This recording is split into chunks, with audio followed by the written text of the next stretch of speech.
Welcome to The Explainer. Today, we're digging into a strategic proposal for what could be one of the biggest urban development projects in Tampa Bay. And really, this isn't just about building a new stadium. It's about managing a multi-billion-dollar risk and the blueprint that's been put forward to try and navigate it.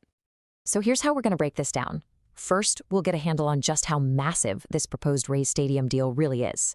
Then we'll define the one key risk that could derail the whole thing. After that, we'll look at a pretty novel solution for engagement, walk through the actual pitch to leadership, and see how you turn community voices into real project value. And finally, we'll circle back to the big questions that are still hanging over this entire project. All right, first up, let's just try to grasp the sheer complexity of this deal. The goal is to build a forever home for the Tampa Bay Rays, and they want to be playing ball by April 2029. But you gotta understand, this is so much more than pouring concrete. It's about navigating a multi-billion-dollar commitment on a very, very tight timeline. Okay, now this slide. This is where we see the project's real weak spots. This isn't just a construction problem, it's a minefield of strategic risks. I mean, we're talking about critical legislative hurdles, like something called a deed reverter clause, which could literally force the land back to its original owner if certain promises aren't kept.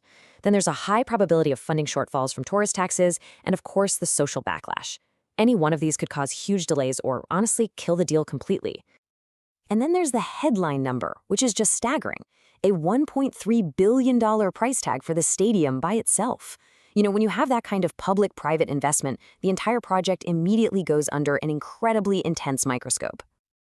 And we have to remember, this isn't just a ballpark we're talking about. The plan is to completely transform a 113-acre college campus. That's not just a development. That's practically a city within a city, and that just magnifies the complexity tenfold. And the whole deal is built on a 99-year ground lease. Think about that. That's a century-long commitment with absolutely massive financial implications, including potential property tax exemptions that could be worth hundreds of millions of dollars over the lifetime of the lease.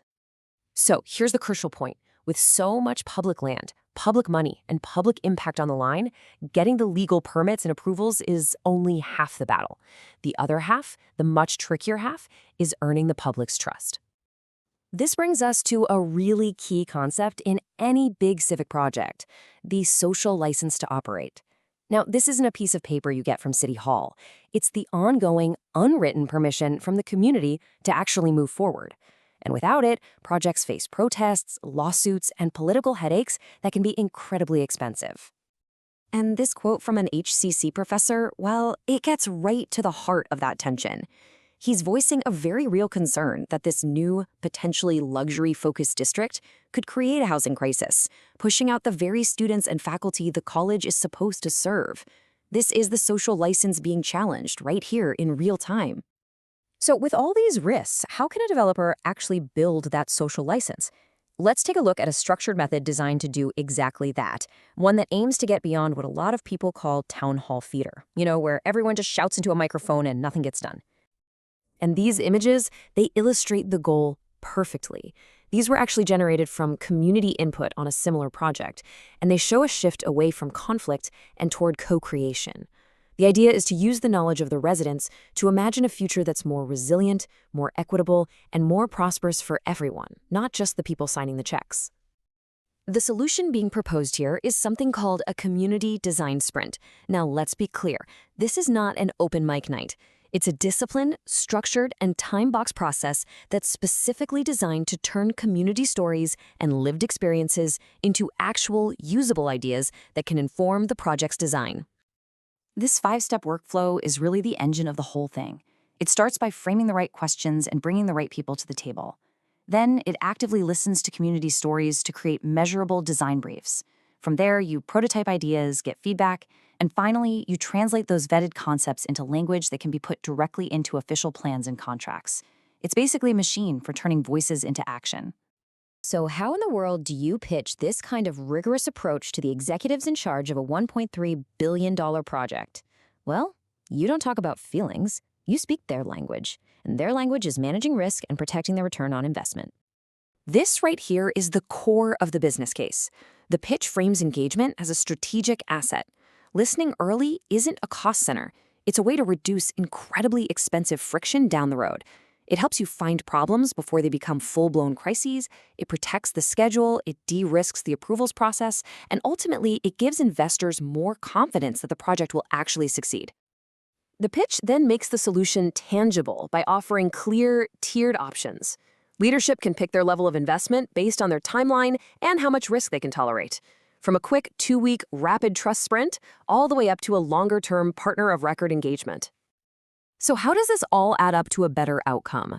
Well, the ultimate goal here isn't just about listening, it's about creating tangible, measurable value for the project itself. And the difference between the old way and this new way is pretty stark.